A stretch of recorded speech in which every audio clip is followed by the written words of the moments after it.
si on n'avait pas cette explosion de la violence avant, c'est qu'il y a bien une raison. Donc la raison, excusez-moi, qu'est-ce qu'il y a de nouveau en France depuis les années 70? Eh bien, c'est bien l'immigration. La pauvreté. Mais il y avait de la pauvreté La avant. pauvreté, mais la pauvreté n'explique pas tout. Enfin, il y a des régions extrêmement pauvres en France. La région la plus pauvre de France, c'est la Creuse. Eh ben, il n'y a pas d'explosion de la violence là-bas. Non, mais non, ça c'est vous la étonne? Seine-Saint-Denis, Mais ça vous étonne? C'est la Seine-Saint-Denis qui est la région la plus pauvre de France. La région la plus pauvre de France, c'est la Creuse, et il n'y a pas d'explosion de la violence là-bas. La pauvreté n'explique pas tout. Tous les marqueurs sont au rouge. Les chiffres que je vous ai cités, c'est le ministère de l'Intérieur. Mais que les chiffres soient au rouge, je suis d'accord. On peut être le dernier plateau de France à dire qu'il n'y a pas de corrélation entre l'immigration et l'explosion de la violence. Moi, je vous dis, c'est la réalité des chiffres. En plus de ça, nous, on a non, je suis désolée. Les pays européens, ils en ont, et je peux vous dire que c'est révélateur. La quasi-totalité de la violence de rue aujourd'hui en France, elle est liée à l'immigration. Mais tu ne peux pas dire ça parce qu'il n'y a pas de statistiques en fait. Mais donc ça, si, c'est il y a au des doigt statistiques mouillé. sur les étrangers, Estelle, je viens de vous donner les statistiques sur les étrangers. Il y a des statistiques très claires. Elles viennent du ministère de l'Intérieur. Mais sur les transports d'Île-de-France, c'est Gérald Darmanin qui le dit lui-même. Le département le plus pauvre de France, c'est la Seine-Saint-Denis. Voilà, je dis la région. Mais moi, je trouve que c'est une insulte aux gens pauvres que de dire que la seule façon de s'en sortir, c'est d'être un délinquant. C'est pas du tout ce que je te dis, mais tu te doutes bien que je suis désolée, mais la délinquance, tu vas trouver plus de délinquants dans des milieux défavorisés que dans le 16e arrondissement. Je veux dire, à un moment, j'enfonce des portes ouvertes. C'est vraiment des portes ouvertes parce que c'est le 16e arrondissement. Et que délinquance égale pas forcément immigration, tu vois. Alors effectivement, mais non.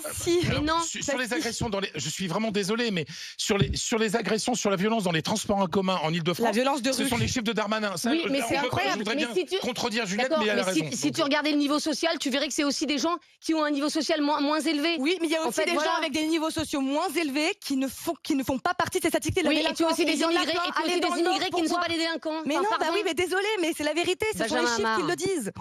Donc, alors, le constat de base, c'est qu'effectivement, il n'y a pas un ressenti seulement, il y a une réalité. Moi, je regardais pour le coup...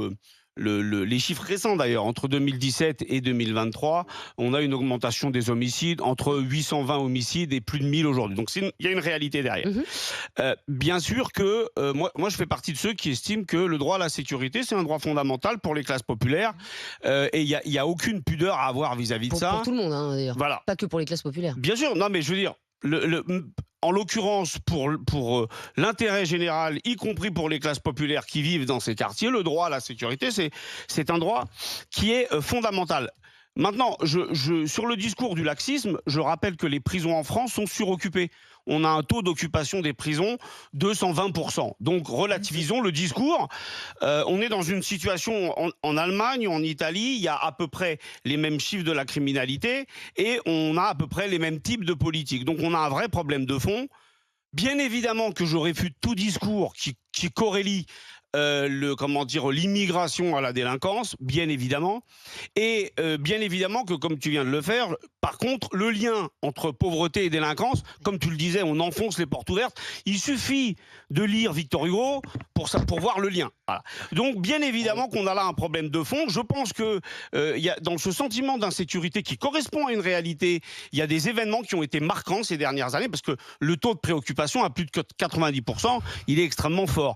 Mais les attentats qu'il y a eu en 2015-2016 ont marqué profondément l'opinion.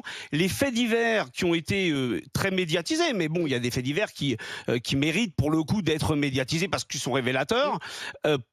Pas tout le temps, mais parfois, notamment ceux qui sont liés au narcotrafic avec les balles perdues. Quand on entend les habitants de ces quartiers, ils ont des préoccupations légitimes. Ils sont nombreux à être d'origine immigrée dans ces quartiers et ils se prennent cette violence en pleine tronche. Alors que pour l'immense majorité d'entre eux, c'est des gens qui sont dans la précarité, qui essayent de s'en sortir, etc. Donc je pense qu'on a un problème de fond. Tu parlais tout à l'heure, Fred, d'un certain nombre de partis politiques. Moi, j'aimerais bien pointer leur incohérence parfois entre leur discours de Tartuffe et quand ils sont au pouvoir, ce qu'ils font. L'exemple que je donne à chaque fois, c'est Nicolas Sarkozy qui se baladait dans les quartiers en nous racontant n'importe quoi sur les quartiers. Et la première chose qu'il a faite quand il était au pouvoir, c'est de faire fondre les effectifs de policiers. Voilà. Et d'enlever la police de proximité. En tout cas, on a énormément de témoignages sur ce sujet. On a Jean tout d'abord qui nous appelle du Gard. Bonjour Jean. Oui, bonjour. Et merci beaucoup d'être avec nous. Jean, est-ce que vous faites partie de cette majorité écrasante de Français qui se sentent désormais en insécurité? Pour ne pas l'être, il faut être aveugle. Il suffit de se balader dans la rue tous les jours, vous voyez l'insécurité, elle est constante. Donc Mais moi, vous- j'ai pris mes mesures. Vu que l'État français ne permet pas à la police de pallier à ce problème-là, moi, je sors avec un taser sur moi quand je suis en famille. Mais Et à la c'est maison, j'ai des illégal, armes. Jean. Bah, Je sais, mais qu'est-ce qui est illégal alors? Qu'est-ce qui est illégal? Se faire agresser avec sa famille et de pouvoir rien faire? Ou essayer de se défendre par nos propres moyens? Oui, mais alors, Jean, est-ce que vous vivez dans une grande ville ou une petite ville? J'habite à côté de Montpellier. D'accord. Et Voilà. vous avez déjà été agressé? Pas personnellement, mais je préfère prendre mes mesures pour éviter que ça se passe. Comme ça, je sais que si ça se passe, je suis en capacité de répondre. Ouais, mais donc vous rendez bien compte, Jean, que vous n'avez pas été agressé et pourtant vous achetez un taser. Enfin, faut l'acheter le taser encore. Attendez, mais vous vous baladez un peu dans les villes où vous Oui, baladez, ça m'arrive, ouais. Vous traînez en famille, des fois, vous voyez, vous sentez en Ça sécurité, m'arrive, ouais. Vous prenez le RER. Bah oui, oui, souvent. À Paris, vous prenez le RER tranquillement. Bah mais oui, je toutes prends le les RER. lignes, hein. Toutes les lignes. Bah je prends le A. Bon, voilà. Mais Voilà. Mais toutes les autres lignes, vous les prenez ou pas? bah, non, mais enfin, je prends beaucoup le métro, je prends le RER. Voilà. Donc, vous voyez ce que je vous... Non, mais je le prends Mais non, pas. mais- Évidemment, je le prends pas à 1h du matin. Voilà. Voilà. Mais je suis d'accord avec vous. Et pourquoi? Mais c'est pas pour. Mais c'est pas pour ça que j'achèterais. Mais parce que je suis plutôt. Vous ne serez pas tranquille. Non, vous parce que. serez pas Mais tranquille. non, Et ben parce là, que. Montpellier, place de la Comédie ou place du Corum, je vous fais un défi. Vous y allez là-bas en petite tenue, en tenue un peu sexy, vous verrez si vous serez tranquille. Enfin, ben déjà, pourquoi j'irais Eh en oui. petite tenue? Là n'est pas le problème. Mais Jean, après, acheter un taser, je suis désolée. Enfin, c'est Ben ouais. c'est je pas un préfère acte que ça soit moi anodin. que- Encore une fois, c'est illégal. Eh bien, je préfère que ce soit eux que moi. Si vous êtes aveugle, mais vous voyez, les flics ne peuvent rien faire. Ils arrêtent quelqu'un, 30 minutes après, le mec, il est dehors. Exactement. Donc, vous faites plus Eh confiance oui. à l'État, alors, Jean? Mais non, je fais pas confiance. C'est pas que je fais plus confiance à l'État. Je fais plus confiance en celui qui me dirige.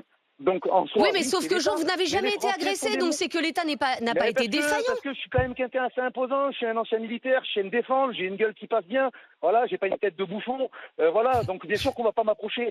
Mais si je suis un peu frêle ou je suis, ben ouais, mais vous pouvez rigoler. Mais si non, vous je rigole vous ressemblez pas. à quelqu'un chétif, eh ben oui, vous risquez de vous faire raqueter, vous risquez de vous en prendre des canches avec ma femme et les enfants. Bien sûr, je serai équipé. Et vous savez, mais après vous parlez de l'immigration et tout, je connais même des immigrés qui sortent mais plus qu'un taser, hein. Non, mais. Mais pas pour agresser ou quoi. C'est que eux-mêmes se sentent en insécurité, certains. Il n'y a pas de question, tout le monde se sent en insécurité, Jean. Il n'y a Voilà. pas de problème, hein. Vous avez Voilà. raison. Mais merci en Voilà. tout cas d'avoir été avec nous, Jean, Jean merci qui a à acheté vous. un taser justement autour de ce plateau. Qui a déjà été agressé? Moi, ça m'est arrivé D'accord, pour des motifs racistes. d'accord. Alors que vous êtes le plus imposant, donc en fait, c'est pas... Ouais, mais ils étaient plusieurs. D'accord. Et alors, pour rebondir sur ce qu'on vient d'entendre, moi je déconseille à tout le monde de sortir Oui. avec couteau ou taser, parce que si dans c'est l'énervement légal, c'est vous légal. sortez par le coup classique, c'est de sortir le couteau et de commettre l'irréparable. Voilà, bon, moi j'ai pratiqué des sports de combat, donc voilà, mais c'est pas dans un but d'aller faire le Fangio dans les rues. Hein. Et encore une fois, le droit à la légitime défense, il est encadré en France. On peut pas faire n'importe quoi. Renvoyons dans les pays où l'usage des armes est couramment et largement autorisé, ça fait des catastrophes. Et donc je pense que effectivement il y a des chiffres qui sont préoccupants, mais encore une fois, les questions de force publique, elles relèvent de l'État, elles ne relèvent pas de tout un chacun. Une société de Charles Bronson, ça va vite être problématique.